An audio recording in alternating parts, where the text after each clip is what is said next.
सलातुम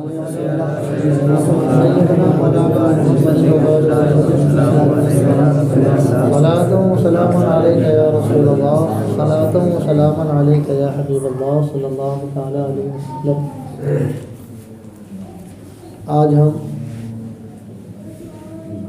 ऐसी ज़ात का तज़किरा करेंगे जो साथ मुस्तफ़ा जान रहमत सल्लल्लाहु अलैहि वसल्लम का ज़िंदे जावेद मोजज़ा, यानी सैयदना इमाम आज़म अबू हनीफ़ा ये हुज़ूर के मोजज़ात में से एक मोजज़ा बिलाशुबा। मोजज़ा बोलते हैं जिसको देख कर के अक्ल आजिज़ हो, अक्ल हैरान हो जाए कि या अल्लाह ऐसा। तो उसी तरह से अल्लाह ने इमाम आज़म को बनाया था, क्योंकि जिनको देखकर, जिनके इल्म को देख कर के अक्ल हैरान हो जाए ऐसा। उस ज़माने के मुहद्दिसीन फ़ुक़हा फरमाते हैं कि अगर उस ज़माने के लोगों की अक़लों को जमा किया जाए, जिस ज़माने में इमाम आज़म रहे, लोगों की अक़लों को जमा किया जाए और तौला जाए, तो सारे लोगों की अक़लें से बढ़कर तन्हा इमाम आज़म की अक़ल रही। जबकि बड़े बड़े मुहद्दिस हैं, बड़ी बड़ी शख्सियतें हैं, इमाम आज़म अबू हनीफ़ा रहमतुल्लाह अलैह के ज़माने बड़ी बड़ी शख्सियतें हैं। तो उन्हीं की ज़ात बाबरकात का तज़किरा होगा इंशाअल्लाह अज़्ज़ व जल। इमाम आज़म अबू हनीफ़ा रहमतुल्लाह ताला अलैह 80 हिजरी में कूफा में पैदा हुआ और 150 हिजरी में बगदाद शरीफ में आपका विसाल हुआ। यही 2 शाबान 150 हिजरी, यानी कुल 70 साल उम्र शरीफ हुई आपकी। हम अहले सुन्नत वल जमात बड़े खुश नसीब हैं कि हमारे रसूल आज़म हमारे गौसे आज़म और हमारे इमाम आज़म, हर तरह की आज़मियत यहीं लगी हुई है। सुभान अल्लाह। फरमाया गया कि सारे नबियों में, रसूलों में 4 नबी सबके सरदार, सारी आसमानी सहीफ़ों में 4 किताबें सबसे अफजल, सारे फरिश्तों में 4 फरिश्ते सबके सरदार, उसी तरह से सारे मुज्तहिदीन में, सारे इमामों में 4 इमाम सबके सरदार, सबसे अफजल। और उन 4 नबियों में सबसे अफजल नबी हमारे नबी सल्लल्लाहु अलैहि वसल्लम। 4 आसमानी किताबों में जो सरदार हैं तमाम किताबों की या तमाम सहीफ़ों की, उनमें सबसे अफजल किताब कुरान मजीद। 4 बड़े फरिश्तों में सबसे बड़ा फरिश्ता हज़रत जिब्रील अमीन अलैहिस्सलाम, और 4 बड़े इमाम में सबसे बड़े इमाम आज़म अबू हनीफ़ा रहमतुल्लाहि ताला अलैह। अज़ीम ज़ात अल्लाह ने आपको बनाया। ख़ुद सरकार सल्लल्लाहु अलैहि वसल्लम की हदीस शरीफ में इनके ताल्लुक़ से गैबी ख़बर मौजूद है कि हुज़ूर इरशाद फरमाते हैं अपने ज़माने, ज़ाहिर है ये 80 हिजरी में पैदा हुए हुज़ूर के विसाल के बाद बहुत बाद, सरकार फरमाते अपने ज़माने में कि अगर दीन सुरैया सितारे पर भी होता तो फ़ारस का एक शख्स उसे वहाँ से ले आता। अगर दीन सुरैया सितारा, सबसे ऊंचा सितारा, सुरैया सितारा सबसे ऊपर रहता, तो अगर दीन वहाँ होता, यानी कोई चीज़ जैसे मान लिया वहाँ हो तो वहाँ से भी खोद के ले आएंगे, वहाँ से लेकर आ जाता। तो सबसे कीमती चीज़ है दीन, मज़हब। फरमाया सरकार सल्लल्लाहु अलैहि वसल्लम ने कि अगर दीन कहाँ होता, सुरैया सितारे पर होता, तो फ़ारस का एक शख्स, फ़ारस का एक नौजवान उसे वहाँ से ले आता। तो जाहिर है फ़ारस, इमाम आज़म अबू हनीफ़ा जो है फ़ारसी नस्ल है, यानी नस्ल के एतबार से क्या है, फ़ारस के रहने वाले, फ़ारसी हैं। इस शान का कोई भी पूरे फ़ारस में पैदा नहीं हुआ। तो ये खबर है आपके बारे में, इस शान का जितने बड़े पूरे फ़ारस में, जब से फ़ारस आबाद हुआ तब से लेकर अब तक, कोई भी जितने भी फ़ारस में जने हैं लोग पैदा हुए, इमाम आज़म जैसी शान का कोई भी पैदा नहीं हुआ। तो ये बिलाशुबा मुहद्दिसीन ने लिखा कि हुजूर ने इशारा किया था इमाम आज़म की तरफ हदीस शरीफ में, फारस का नौजवान, क्या कहना। इल्म तो हालांकि आप अपनी तबीयत के एतबार से मुरव्वजा उलूम से फारिग होने के बाद आपने उज़लत नशीनी इख्तियार कर ली थी, यानी दिल में दिमाग में तक़वा तहारत बसा हुआ था। तो लोगों से अलग थलग हो करके उज़लत नशीनी यानी गोशा नशीनी इख्तियार करें कि जितना लोगों से मेल जोल होगा उतना कुछ ना कुछ गुनाह में पड़ेगा। और सही बात भी है, वो सारे गुनाह उस ज़माने में सारे गुनाह लोगों से मिलने जुलने के बाद ही होते था।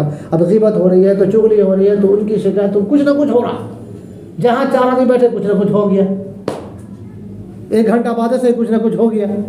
तो आम तौर पर इसीलिए कई बुजुर्ग आदमी का ये मामूल रहा कि वो उज़लत नशीनी इख्तियार करते थे, यानी लोगों से बिल्कुल क्या रहना, अलग थलग रहना, अपने को बचा के रखना। तो इमाम आज़म ने भी उज़लत नशीनी इख्तियार की थी शुरू में, लेकिन बाज़ाब्ता इन्होंने सरकार सल्लल्लाहु अलैहि वसल्लम को ख्वाब में देखा, हुजूर को ख्वाब में देखा कि हुजूर इरशाद फरमा रहे हैं, आए अबू हनीफ़ा, उज़लत नशीनी तुम्हारे लिए नहीं, उज़लत नशीनी छोड़ दो, तर्क कर दो कि तुमसे लोगों को दीन का बहुत फ़ायदा पहुँचाना है, दीन सिखाना। तो औलिया किराम में भी 2 कैटेगरी के हुए, बाद लोगों ने उज़लत नशीनी इख्तियार की, अब बाद लोग कौम में रहते हुए कौम की तबलीग फरमाई। तो इमाम आज़म अबू हनीफ़ा को बाज़ाब्ता उज़लत से निकाल करके कौम में पेश किया, तो वो इंतखाब भी है। इमाम आज़म अबू हनीफ़ा ये कुदरत का, रसूल पाक का क्या है, इंतखाब। मिरक़ात में मुल्ला अली क़ारी रहमतुल्लाह ताला ने लिखा है कि जन्नती हज़रात, सारे लोग जन्नती जन्नत में, जहन्नमी जहन्नम, तो जन्नती हज़रात की अगर काउंट किया जाए, उनको शुमार किया जाए, तो 1/3 जन्नती, 1/3 समझ रहे हैं, 1/3 जन्नती उम्मत मुहम्मदिया होगी। पूरे जन्नत, अब जाहिर सी बात है हज़रत आदम अलैहिस्सलाम से लेकर क़यामत तक जितने लोग पैदा होंगे, जो होंगे वो सब जाएंगे, जो ईमान वाले होंगे सब के सब जाएंगे। भाई जिस पैगम्बर भी अपने ज़माने में ईमान रखा हो, तो जब जोड़ा जाएगा, काउंट किया जाएगा अगर, तो 1/3 हिस्सा सिर्फ किनका होगा, उम्मत मुहम्मदिया का होगा।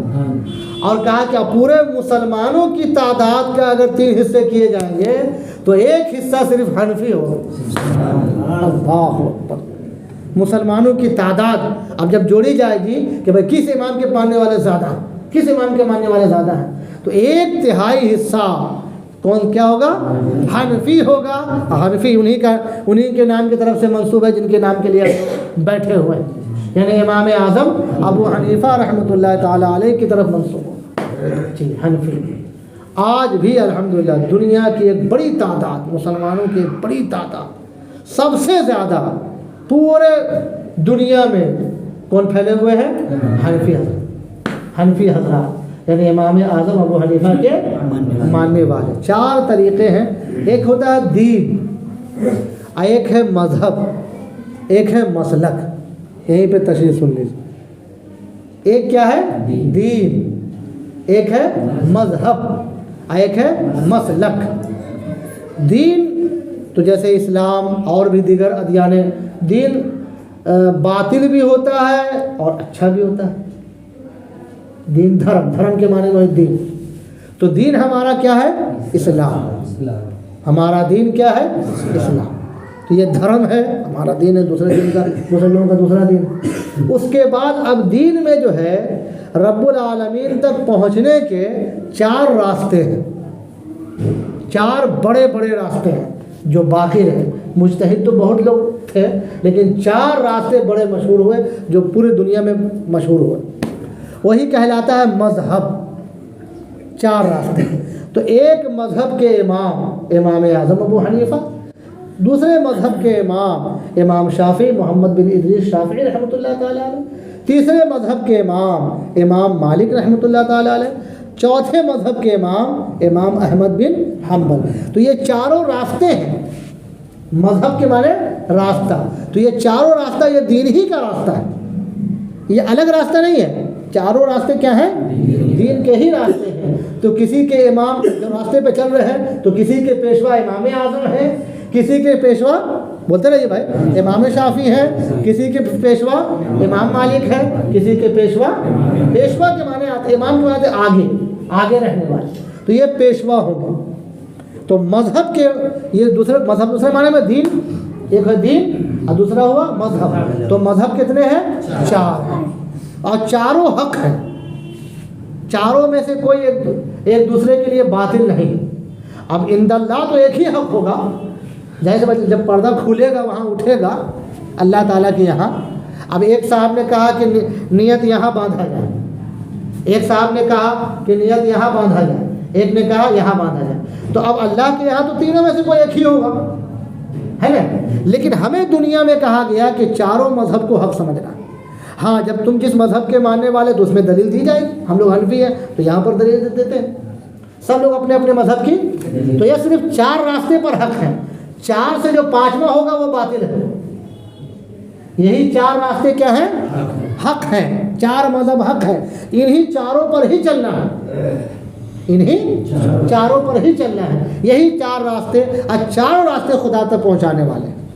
तो एक हुआ दीन, एक हुआ तो मजहब के इमाम, हम लोग के मजहब के इमाम अलग हुआ। अब मसलक क्या है? मसलक इसका भी थोड़ा हम माना ही है मजहब का। मसलक के माने पिरो देने वाला, सिल्क से बना, सिल्क के माने आता है पिरोना। ये तस्बीह वगैरह को देखिए, इसको पिरोना कहा जाता है। एक डोर होती है, डोर में जो है वो उसको पिरो रहे हैं, डाल रहे हैं, इसको बोलते हैं क्या? पिरोना। तो मसलक का काम यह होता है कि इन्हीं में से किसी में वो दाखिल कर देता है, इन्हीं मजहब में से किसी में क्या कर देता है? दाखिल कर देता है।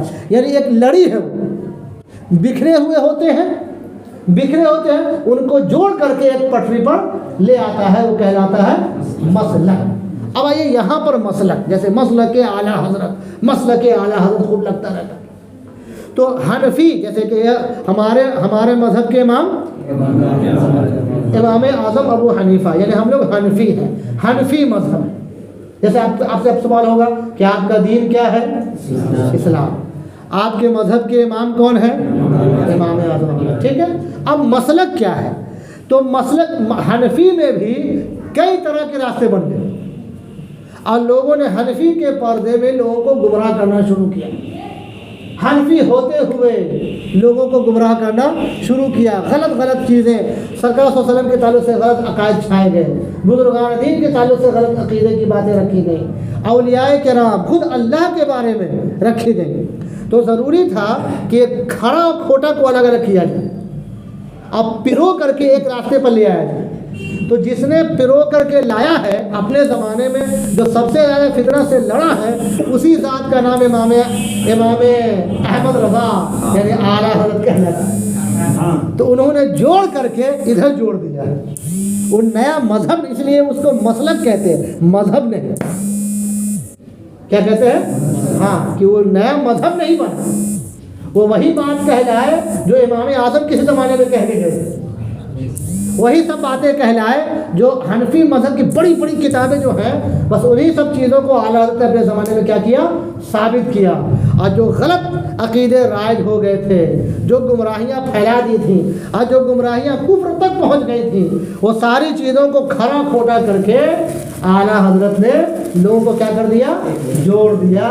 तो ये कहलाया क्या? मसलक कहलाया। इसलिए जो है, अब चूँकि जाहिर सी बात है लोग भिखरे हुए थे, तो एक जोड़ने का काम बहुत बड़ा काम था, वरना अभी लोगों के हालात क्या होते कि अल्लाह की पनाह। अभी लोग कहाँ रहते कोई ठिकाना नहीं है कि हमारे अकायद क्या होते और हम किनके पीछे चल रहे होते, किस कदर गुमराह होते, क्या होते। अल्लाह ज़ाहिर पेशवा की बड़ी कदर होती है। तो चूँकि अपने हर ज़माने में उलमा किराम ने खिदमतें की हैं, लेकिन आला हज़रत के ज़माने में जो है फितना दम इंतहाई उरूज पर पहुँचा हुआ था, इंतहाई उरूज पर, और हर तरह के फितने थे। इसलिए उस बंदे ने लड़ा, ऐसा नहीं कि उससे पहले भी लोगों ने लड़ा, लेकिन इसके ज़माने में जो ज़बरदस्त हर तरह का फितना, इसलिए खुद उलमा ने एक रखा कि यह है मसलक आला हजरत। तो मसलक आला हजरत जो है वो मज़हब इमाम आज़म अबू हनीफा भी है और वही दीन वाला मसलक है। या ऐसा नहीं कि अलग से कोई दीन है या अलग से कोई मज़हब है। तो मसलक आला हजरत का जब नारा लगता है तो मतलब ये होता है कि वो इमाम आज़म अबू हनीफा ही के जोड़ रहे हैं। चलिए दुरूद शरीफ पढ़िए। अल्लाहुम्मा सल्ली अला सय्यिदिना मौलाना मुहम्मदिन व बारिक वसल्लम सलातन व सलामन अलैका या रसूलल्लाह सल्लल्लाहु तआला अलैहि वसल्लम। जितना इल्म आपका भारी था, अमल भी आपका ज़बरदस्त। अल्लाह अमल में भी अपना जवाब नहीं रखते। 40 साल तक ऐशा के वज़ू से फजर की नमाज़ पढ़ी, ये अमल। ताउम्र रात भर एक रिकात में पूरा कुरान शरीफ ख़त्म करते थे। जब इनका हज़रत का इंतकाल हुआ तो 7000 कुरान शरीफ इनके कुरान खानी में ख़त्म हुए। 7000 ख़त्म किए इनके इंतकाल में, इमाम आज़म अबू हनीफ़ा के इंतकाल में। जी आप तक़वा और परहेज़गारी तो सुभान अल्लाह, अपने ज़माने में इल्म में जवाब नहीं, अमल में जवाब नहीं, तक़वा में जवाब नहीं। कहा जाता है कि 4 साहब को उस ज़माने का जो खलीफा था, अब्बासी खलीफा था, खलीफा मंसूर। तो मंसूर खलीफा ने बुलाया 4 आलिम, 4 बड़े आलिम को उस ज़माने के कि इनमें से किसी एक को क़ज़ा दें। मनसब क़ज़ा कहलाता है काजी का ओहदा, यानी फ़ैसल, कि अब जहाँ कहीं भी कुछ मामला होगा यही फ़ैसला करें। तो 4 आलिम का इंतखाब अमल हुआ। उनमें एक तो यही थे इमाम आज़म और हनीफ़ा, एक थे सुफियान सौरी, एक थे मिसअर बिन कुदाम, एक थे शुरैह। चारों को जब मालूम हुआ, पहले जैसे अभी ना लोग मनसब के लिए आओ दौड़ते हैं, पहले ज़माने में मनसब से भागते थे। मनसब से और क्या कहते थे? भागते थे।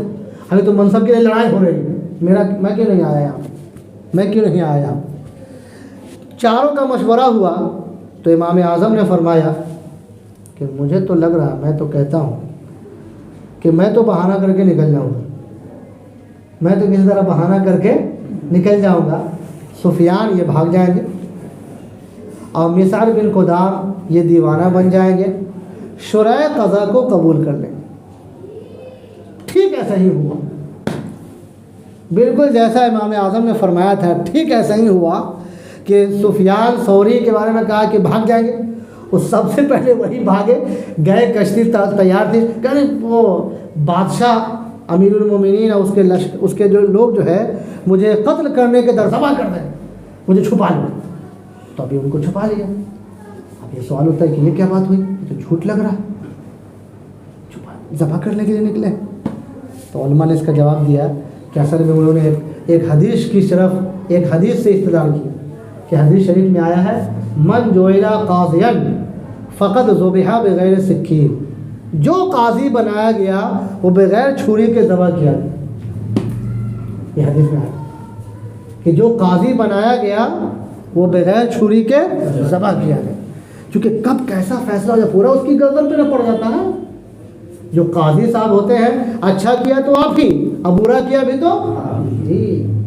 तो काजी का मनसब बड़ा अहम मनसब होता है, बड़ा अहम मनसब, हर तरह की दुनिया में भी और आखिरत में। तो बाज़ाब्ता सरकार ने फरमाया था कि मन जोइला काज़ियन फ़क़द ज़ुबिहा बग़ैर सिक्कीन, जो काजी बनाया गया वो बग़ैर छुरी के ज़बह किया गया। उसी तरफ इशारा किया कि ज़बह करने के लिए लोग निकले हुए हैं।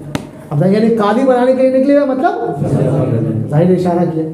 खैर लोगों ने सवाल कर लिया, ये चले, एक तो हो गया। 3 साहब को बुलाया गया, 3 साहब कहीं नहीं, उनको बुलाया गया दरबार में। तो सबसे पहले तो इन्हीं को दिया गया, इमाम आज़म अबू हनीफ़ा को कहा गया कि आपको मनसब क़ज़ा दी जा रही है, आप काजी रहेंगे पूरी उम्मत मोहम्मदिया। आपने कहा नहीं, मैं इसका अहल नहीं, मैं क़ज़ा का अहल नहीं। तो उसने कहा कि नहीं, आप क़ज़ा के अहल हैं, मुझे यकीन है कि आप क़ज़ा के अहल हैं। तो आपने फरमाया कि अगर ऐसी बात है तब तो मैंने झूठ बोला, तो अब दोनों सूरत में किसी सूरत में भी कज़ा के लायक नहीं हो। झूठे को काजी नहीं बनाया जाएगा, और अगर मेरी बात दुरुस्त है तो मैं तो कह रहा हूँ कज़ा के लायक नहीं। वो गुस्सा गया, बिल्कुल गुस्सा करके उनको कैद में डाल दिया। और ये जो थे मिसहर बिन कुदाम, जिनके बारे में कहा था कि ये दीवाना हो जाए, ये गए और खैरियत है, बीवी कैसी है आपकी, बेटे कैसे हैं आपके, वो बादशाह से पूछने लगे खैरियत। उसका मुसाफा करने लगे, हाथ पकड़ने लगे, उसकी बीवी खैर पूछ रहे बेटे की खैरियत, पागल ही दीवाना, उसको भाव यहाँ से। ये हुआ। और शुरैह को कहा गया कि आपको, अब आप ही बचे, आपको कज़ा दी जा रही है। तो आपने कहा कि मेरा दिमाग कमज़ोर है, हाफजा मजबूत नहीं है मेरा, करें आपका इलाज करा दिया जाएगा, मुकव्वी ग़िज़ा जड़ी बूटी से आपको आपका बाज़ाब्ता इलाज कराया जाएगा। तो उनको सुपुर्द किया, जैसे इमाम आज़म ने फरमाया था बिल्कुल कि सुफियान भाग जाएंगे, मैं बहाना कर लूँगा, और मिसहर बिन कुदाम दीवाना बन जाएंगे और शुरैह कबूल कर लें। जब से उन्होंने कबूल किया, फिर उन्हें उनकी तरफ देखा भी नहीं इमाम आज़म, मुलाकात भी उसके बाद नहीं। अजीब उस ज़माने का क्या कहना भाई। इमाम आज़म को तो अल्लाह ताला ने ऐसी आँखें अता फरमाई थी कि आप जो है वज़ू करते हुए लोगों से जो पानी गिरता है उस पानी से अंदाज़ा लगा लेते थे कि ये क्या गुनाह करके आया है। कि हदीस शरीफ में आया है कि गुनाह धुलते हैं, जैसे आप चेहरा पे पानी मारते हैं तो चेहरे से गुनाह धुलते हैं, हाथ पे मारते हैं तो हाथ से, तो जाहिर वो गुनाह गिरते रहते हैं। तो इमाम आज़म बाज़ाब्ता देख लेते थे उसके गुनाह। अल्लाह, सहाबा किराम में भी कई गुजरे हैं इमाम आज़म के बारे में बाज़ाब्ता कि वो देख लेते थे। इसीलिए जो है कई अक़वाल उनके आए, कहीं पर नजासत गलीज़ा आया है, कहीं पर नजासत खफीफ़ा, 3-4 अक़वाल इनके बारे में आए। वही लोगों के हालात के एतबार से उन्होंने अलग अलग हुक्म दिया। उस पानी के बाद जो पानी गिरता है वज़ू से, वो कहलाता है माए मुस्तामल। तो कहीं पे हज़रत ने फरमाया नजासत गलीज़ा, और वो मतलब कहीं गिर जाएगा तो दूसरे को नापाक कर दे। कहीं पे फरमाया नजासत खफीफ़ा है, कहीं पे कहा ताहिर है गैर मुताहिर है, यानी पाक है लेकिन वो पाक करने वाला नहीं। तो सारे अक़वाल कहा कि इमाम आज़म ने फरमाया, ये कैसे हो सकता है, तीनों अक़वाल उनसे मनक़ूल है। तो जब तहक़ीक़ें हुई या वाक़या सामने आया कि अल्लाह अकबर, ये तो लोगों के हालात के इख्तिलाफ़ के एतबार से उन्होंने इख्तिलाफ़ी फतवा दिया कि नापाक गिर रहा है तो कहा नजासत गलीज़ा है, उससे हल्का है तो फरमाया कि नजासत खफीफ़ा। अब कहाँ वो आँखें, अब तो वैसे आँखें रही नहीं, तो फतवा इसी पर है कि वो ताहिर है गैर मुताहिर, यानी फतवा इसी पर है कि जो पानी हम जो वज़ू जो करते हैं और जो पानी गिरता है वो ख़ुद पाक है लेकिन पाक करने वाला नहीं, ये कहलाता है ताहिर गैर मुताहिर। क्या कहलाता है? ताहिर का मतलब ये हुआ कि अगर वो गिर जा रहा है दामन उमन पे कहीं पे तो उसको नापाक नहीं करेगा, खुद पाक है भाई, पाक चीज़ गिरी है। लेकिन अगर उस कोई पानी लेता रहे और उस पानी से अगर वो चाहे फिर वज़ू करे तो ये वज़ू नहीं है ना, ये मतलब खुद पाक है लेकिन हाँ पाक करने वाला नहीं, खुद पाक है लेकिन पाक करने वाला। तो बेपनाह औसाफ के हामिल ज़ाहिर से वाले मुख्तसर से बज़्म तुन का तज़किरा कमहक़ हो ही नहीं सकता है। लेकिन बहरहाल जो बातें अर्ज़ की गई अल्लाह पाक इसे कबूल फरमाए, और हम लोगों का हश्र इमाम आज़म अबू हनीफ़ा रहमतुल्लाह ताला अलैह के दामन करम में फरमाए।